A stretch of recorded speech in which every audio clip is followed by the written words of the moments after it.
2025 ചേന നട്ടു. Grow bag ഉണ്ടായിരുന്നു, മണ്ണ് കുറച്ചുണ്ടായിരുന്നു. എല്ലാ മണ്ണും കൂടി എടുത്ത് മിക്സ് ചെയ്ത് ചെറുതായിട്ട് മുള വന്നിരുന്ന ഒരു ചേന കഷ്ണം ഇരിക്കുന്നുണ്ടായിരുന്നു. കഴിഞ്ഞ വർഷത്തെ പോലെ തന്നെ ഈ വർഷവും ചേന നട്ടു. ചെറിയൊരു മുള വന്നിട്ടുണ്ട് കണ്ടോ. അത് വെച്ചിട്ടാണ് ഞാൻ നടുന്നത്.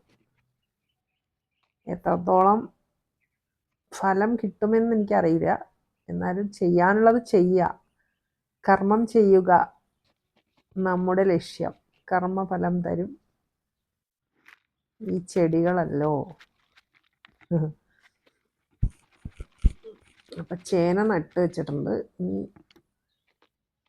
മഴയൊക്കെ പെയ്ത് എല്ലാം കഴിയുമ്പോഴായിരിക്കും